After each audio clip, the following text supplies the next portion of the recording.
The rain battered Eli's face like 1,000 tiny accusations, each drop a reminder of the words his father had spit at him. "You're no son of mine." He stood frozen on the cracked sidewalk outside the Montgomery estate, the iron gates slamming shut behind him with a clang that echoed like a gunshot. At 22, Eli had lost everything: his family, his home, his name, all because he dared to love who he was. The small town of Willow Creek, Virginia, wasn't kind to people like Eli. Nestled in the heart of conservative America, its picturesque streets hid a suffocating judgment beneath their charm. Eli's family, the Montgomerys, were the town's untouchable elite. Old money, older traditions. Their sprawling mansion, perched on a hill like a vengeful god, dictated the town's moral pulse. When Eli came out as gay, it wasn't just a personal betrayal to his father, Charles Montgomery. It was a public scandal that threatened the family's pristine legacy. Eli clutched the soaked letter in his hand, the ink bleeding into illegible smears. It was his mother's final act of cruelty, a legal document disowning him, erasing him from the family trust. "You're dead to us," she'd whispered through the door before it closed forever. His sister, Abigail, had stood silently, her eyes averted, complicit in her inaction. The weight of their rejection pressed harder than the rain, threatening to drown him. But then, a voice cut through the storm. "Eli, come on, you're going to catch your death out here." Jamie's warm tenor pulled him back from the edge. Eli turned to see his boyfriend jogging toward him, his leather jacket slick with rain, his dark curls plastered to his forehead. Jamie Carter was everything Willow Creek wasn't: bold, unapologetic, and fiercely alive. A mechanic by trade, he'd grown up on the wrong side of town, where survival meant wearing your truth like armor. He'd been out since high school, enduring slurs and fists to carve out a life where he could stand tall. "Jamie," Eli choked out, his voice barely audible over the downpour. "They took everything." Jamie's arms wrapped around him, strong and steady. "They didn't take you," he said fiercely. "And they sure as hell didn't take us." His brown eyes burned with a fire that made Eli believe, for the first time that night, that he could survive this. They ducked into Rosie's Diner, a 24-hour haven glowing neon pink against the gray. Inside, the air smelled of coffee and fried onions, a comforting contrast to the cold outside. Rosie, the owner, gave them a knowing nod from behind the counter. She'd seen her share of outcasts, runaways, dreamers, and lovers the town didn't understand. "Coffee's on me, boys," she called, sliding 2 steaming mugs their way. As they sat in a cracked vinyl booth, Eli's hands trembled around his mug. "I don't know where to go from here," he admitted. "I've got no money, no home." They made sure of that. Jamie leaned forward, his voice low but intense. "You've got me. And you've got you, Eli. That's more than they'll ever have." He reached across the table, his calloused fingers brushing Eli's. "They think they can erase you? Let's show them you're unforgettable." The words sparked something in Eli, a flicker of defiance amidst the despair. He'd spent years hiding, shrinking himself to fit the Montgomery mold. But now, stripped of their approval, he felt an unfamiliar freedom. It was terrifying, but it was his. Over the next few weeks, Eli and Jamie carved out a fragile existence. Jamie's tiny apartment above the auto shop became their sanctuary, cluttered with secondhand furniture and dreams of a better future. Eli found work as a barista at Rosie's, his Ivy League education useless in a town that judged him by his heart, not his mind. The whispers followed him: the Montgomery boy, the disgrace. But Jamie's presence was a shield, his laughter a reminder that love could be louder than hate. Yet, the Montgomerys weren't done with him. Charles, a man who wielded influence like a weapon, ensured Eli's name was blacklisted from every major employer in town. Local businesses, fearing the family's wrath, turned him away. Even Rosie faced pressure to fire him, though she stood firm, her diner a rare bastion of defiance. They don't own me, she'd growled, tossing a dish towel over her shoulder. And they don't own you, kid. Eli's anger grew, a slow-burning ember stoked by every rejection, every sidelong glance. He wasn't just fighting for survival now. He was fighting for his right to exist. Jamie, ever the strategist, saw the fire in Eli's eyes and proposed a plan. They want to bury you? Let's dig up their secrets instead. The Montgomerys had skeletons. Every powerful family did. Charles's real estate empire was built on shady deals, backroom bribes, and a network of silence that kept Willow Creek under his thumb. Jamie, with his knack for fixing things, had a network of his own: mechanics, waitresses, and delivery drivers who overheard the town's underbelly. People talk, he said with a grin. And I listen. Eli hesitated. Exposing his family meant burning the last bridge to his past. But as he looked at Jamie, at the life they were building against all odds, he realized he didn't need that bridge anymore. Let's do it, he said, his voice steady for the first time in weeks.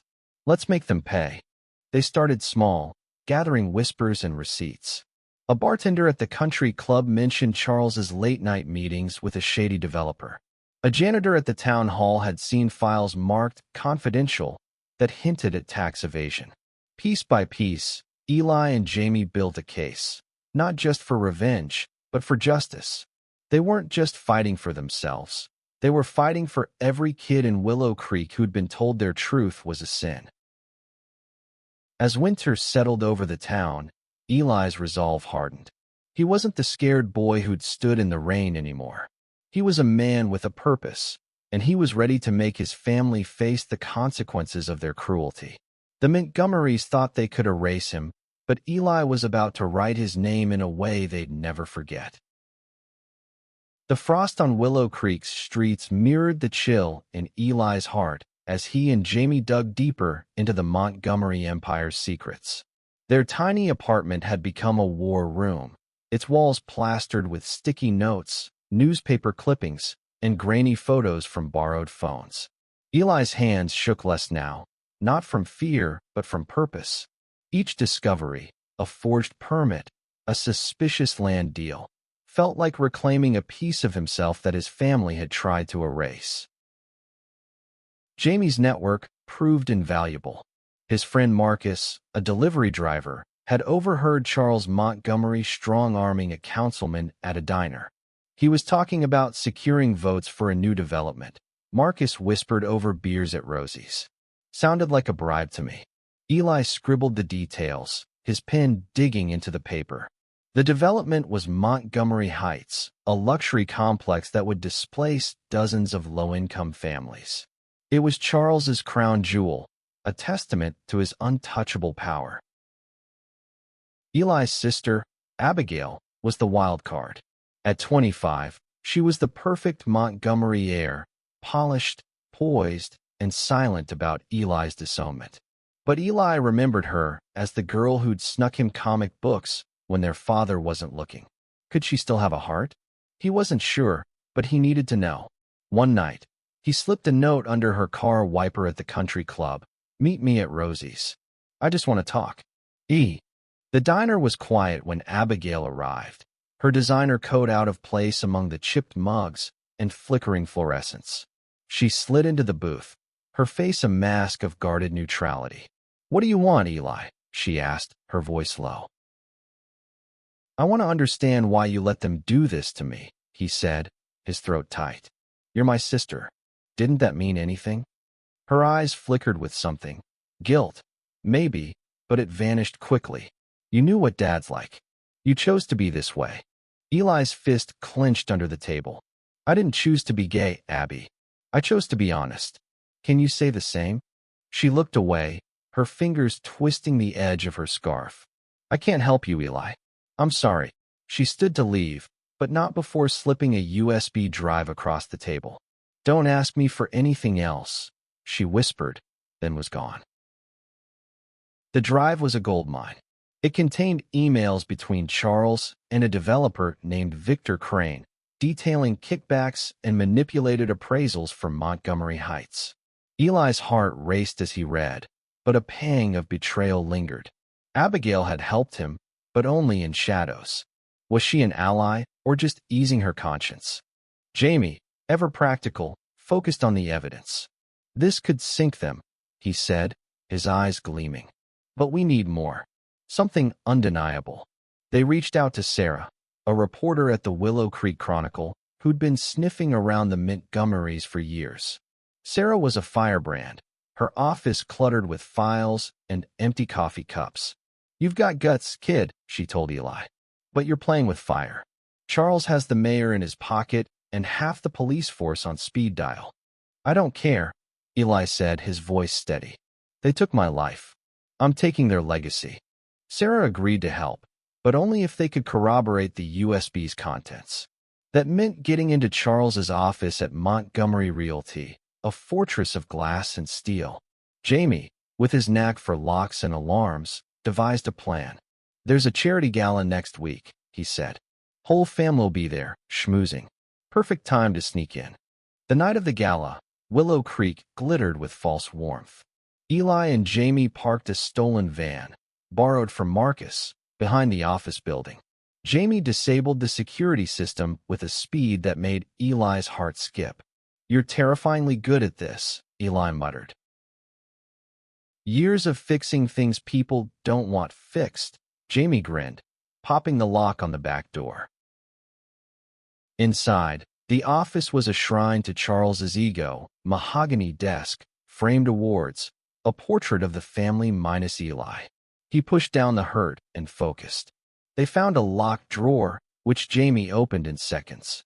Inside were contracts, bank statements, and a ledger detailing payments to city officials.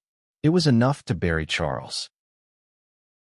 But as they slipped out, a security guard's flashlight swept the hall. "Hey, who's there?" he barked. Eli's pulse spiked, but Jamie grabbed his hand, pulling him into a closet. They held their breath as footsteps passed, the guard muttering into his radio. When the coast was clear, they bolted, hearts pounding, evidence tucked into Jamie's jacket. Back at the apartment, Eli felt the weight of what they'd done. "This is it, isn't it?" he said, staring at the documents. "No going back." Jamie's hand found his. "You're not just doing this for you. Think of all the people they've hurt, the families they're displacing. You're giving them a voice." Eli nodded, but doubt gnawed at him. Exposing his family meant exposing himself, his pain, his rejection, his truth, to the world. Could he handle the spotlight?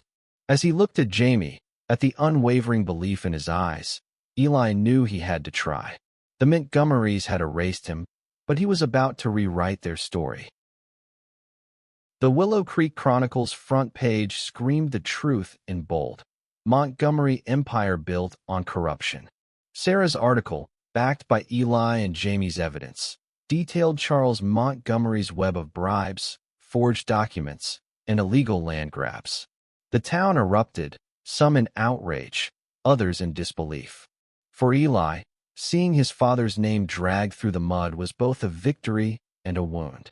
He'd torn down the man who'd torn him apart, but the cost was his own anonymity. The fallout was swift. Protesters gathered outside Montgomery Realty, their signs demanding justice. Social media buzzed with hashtags like Montgomery Fraud and Willow Creek Deserves Better. Eli and Jamie stayed low, watching from Rosie's diner as the town turned on its golden family. Rosie slid them a plate of pancakes, her eyes soft. "You did good, boys. But watch your backs. Charles doesn't go down easy." She was right. Charles Montgomery wasn't just a businessman. He was a predator cornered. He hired a crisis PR firm, spinning tales of a disgruntled former employee planting lies. But the evidence was ironclad, and the feds were circling. Eli felt a grim satisfaction watching his father's empire crack, but he wasn't naive. Charles would fight dirty, and Eli was the obvious target. One night, a brick shattered the diner's window, a note taped to it. "You're next, fag." Eli's blood ran cold, but Jamie's jaw tightened. "They're scared," he said, crumpling the note. "That's all this is." He insisted they move to a motel on the edge of town, paid for with cash from Rosie's tip jar. We're not running, Jamie promised. Just staying smart. Eli struggled with the guilt. What if someone gets hurt because of us? Rosie, Sarah, Marcus, his voice broke. I didn't want a war.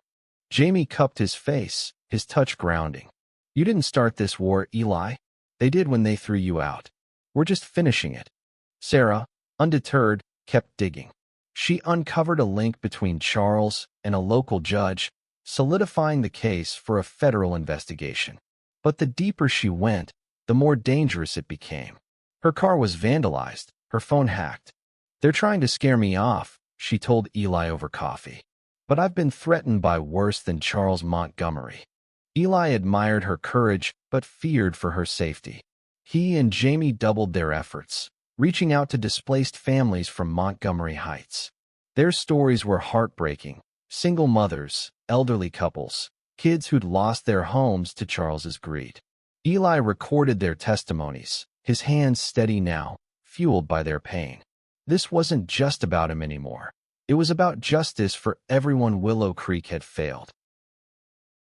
One evening, Abigail showed up at the motel, her face pale. Dad knows it's you, she said, her voice trembling. He's got people looking for you, Eli. You need to leave town. Eli's heart twisted. Why are you telling me this? You made it clear you're on his side. I'm not, she snapped, then softened. I don't know what I am. But you're my brother. I don't want you hurt. She handed him a burner phone. Use this. Stay off the grid. Please. Eli wanted to believe her, but trust was a luxury he couldn't afford. After she left, Jamie checked the phone for trackers. Clean, but they ditched it anyway. She's scared, Jamie said. That's good. Means Charles is losing control. The next blow came unexpectedly. The feds raided Montgomery Realty, seizing files and arresting Charles's right-hand man, Victor Crane. The news hit Willow Creek like a bomb. Charles's PR machine faltered, and his allies began to distance themselves. Eli watched the coverage from the motel, his chest tight with a mix of triumph and dread. It's working, he whispered. But Charles wasn't done. A late-night call from Sarah confirmed their worst fears. Charles had hired a private investigator to track Eli and Jamie. He's desperate, Sarah said. He knows you've got more dirt. He's trying to silence you before the feds close in. Eli's resolve wavered. He'd wanted justice, not a manhunt. But Jamie's hand on his shoulder steadied him. We're in this together, Jamie said. They can't break us.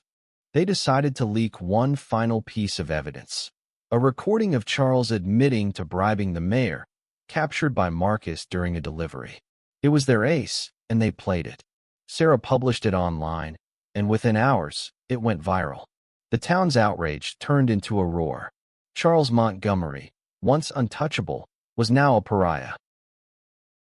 But as the walls closed in on his father, Eli felt a strange emptiness. Revenge was supposed to feel good, but it left a hollow ache. He looked at Jamie, asleep beside him in the motel's sagging bed, and realized what he was fighting for wasn't just justice.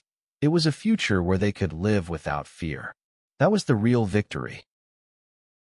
The air in Willow Creek crackled with tension as Charles Montgomery's empire crumbled. The viral recording had done its job. Federal agents swarmed the town, and Charles was indicted on multiple charges: bribery, fraud, tax evasion. The Montgomery mansion, once a symbol of untouchable power, stood dark, its windows like empty eyes. Eli and Jamie watched from a safe distance, holed up in a new hideout, a friend's cabin in the Blue Ridge Mountains. But safety felt temporary, like a held breath. Charles's desperation made him dangerous. The private investigator he'd hired was no amateur. Jamie spotted the man tailing them twice, his black SUV a shadow in their rear view. We can't keep running, Eli said, his voice tight. He's not going to stop. Jamie's jaw set. Then we don't run. We fight smarter. He'd been in touch with Marcus, who'd heard rumors of Charles trying to flee the country. He's got a private jet at a small airstrip outside town, Marcus reported. If he bolts, he's gone for good. Eli's mind raced. Letting Charles escape wasn't justice. It was surrender. But confronting him was a risk they couldn't afford. Sarah, ever the strategist, had an idea. "We go public," she said over a secure call. "A press conference. You tell your story, Eli. Not just the corruption, but what they did to you. Make it personal. He can't hide from that." Eli hesitated. Exposing his family's secrets was one thing. Exposing his own pain was another. But Jamie's steady gaze gave him courage. "You're not just their son," Jamie said. "You're Eli Montgomery, the man who took them down. Own it." The press conference was set for the steps of the Willow Creek courthouse, a bold middle finger to Charles's influence. Sarah rallied local activists, displaced families, and even some of Charles's former allies who turned on him. The morning of the event, Eli stood before a mirror in the cabin, practicing his speech. His hands shook, but not from fear. Anger, love, and hope churned inside him, a storm ready to break. The courthouse steps were crowded with reporters, cameras flashing like lightning. Eli stepped to the microphone, Jamie at his side, their hands clasped tightly. "My name is Eli Montgomery," he began, his voice steady despite the knot in his chest. "I was disowned by my family for being gay, erased from their legacy because I dared to love who I am. But today, I'm here to tell you who they really are." He laid it all bare, his father's cruelty, his mother's silence, the corruption that funded their empire. He spoke of the families displaced by Montgomery Heights, their voices drowned out by greed. The crowd listened, rapt, as Eli's words wove a story of betrayal and resilience. Jamie's presence anchored him, a reminder that love could outlast hate. The cameras caught every tear, every tremor in his voice. By nightfall, the story was everywhere: CNN, X, local news. Eli Montgomery trended alongside Justice for Willow Creek. Charles's escape plans were thwarted, the feds grounded his jet, and he was arrested at the airstrip, his tailored suit rumpled, his face a mask of rage. But the victory was bittersweet. Abigail reached out through Sarah, begging to meet. Against Jamie's protests, Eli agreed, choosing a public park for safety. Abigail looked drained, her perfect facade cracked. "I didn't know it would come to this," she said, her voice barely above a whisper. "I thought I could stay out of it." "You chose their side," Eli said, not unkindly. "But you can still choose yours." She shook her head, tears falling. "It's too late. I'm a Montgomery. That's all I'll ever be." She walked away, leaving Eli with a pang of loss. He'd hoped for reconciliation, but some bridges stayed burned. Back at the cabin, Jamie pulled him close. "You did it," he murmured. "You showed them who you are." Eli buried his face in Jamie's shoulder, the weight of the past months crashing over him. "I don't know what's next," he admitted. "Whatever it is, we'll face it together," Jamie said, his voice a promise. The town began to heal, slowly. Displaced families were offered temporary housing, funded by seized Montgomery assets. Rosie's Diner became a hub for community meetings, where people shared stories and rebuilt trust. Eli and Jamie started planning a future beyond Willow Creek, maybe Richmond, maybe DC, somewhere they could start fresh. But Charles's trial loomed, a final reckoning. Eli would have to testify, to face his father in a courtroom and relive the pain. He wasn't sure he was ready, but Jamie's hand in his was a reminder. He wasn't alone. The Montgomerys had tried to erase him, but Eli had rewritten his story, and he wasn't done yet. The courtroom in Richmond was a cold, sterile contrast to Willow Creek's warm chaos. Eli sat in the witness stand, his hands folded tightly, as Charles Montgomery stared at him from the defendant's table. His father's eyes, once commanding, now held a flicker of defeat, but also a lingering venom that made Eli's skin crawl. Jamie sat in the gallery, his presence a lifeline, his nod a silent, "You've got this." Eli's testimony was unflinching. He recounted the disownment, the legal erasure, the years of hiding who he was to appease a family that never truly saw him. He detailed the corruption, the lives ruined by his father's greed. The prosecutor presented the evidence Eli and Jamie had risked everything to gather: documents, recordings, testimonies. Charles's lawyer tried to paint Eli as a vengeful son, but the truth was too heavy, too undeniable. The trial stretched over weeks, each day a test of Eli's strength. Outside, supporters rallied, activists, families, strangers moved by his story. Ex-posts flooded with messages of solidarity, calling Eli a hero, a survivor. But hero or not, he felt the toll. Nightmares of his father's voice haunted him, and only Jamie's arms could pull him back. One evening, after a grueling day in court, Eli found a letter slipped under their hotel door. It was from his mother, Eleanor, her handwriting shaky. "I failed you," it read. "I let fear win.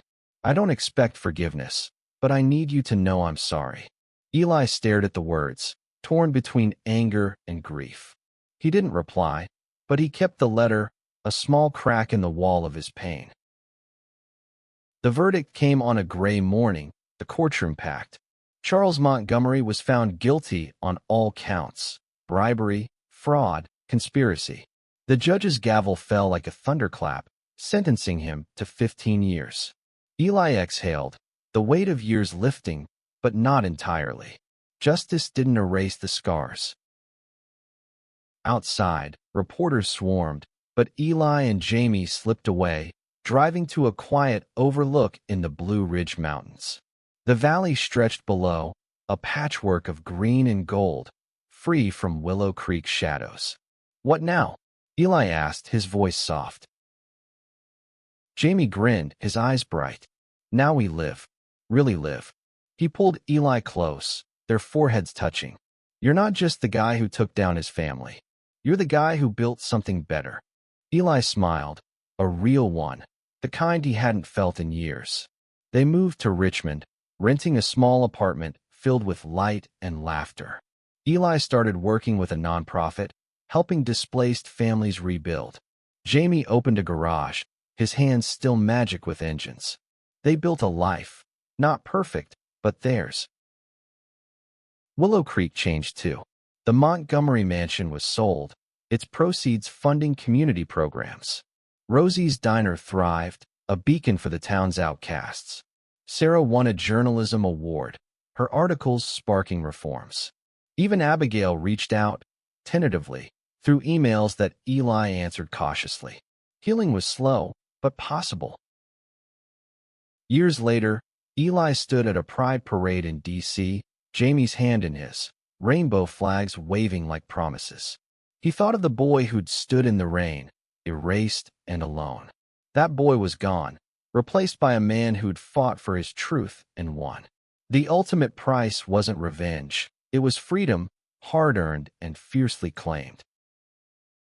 As fireworks lit the sky, Eli turned to Jamie. "Worth it?" he asked. Jamie kissed him, soft and sure.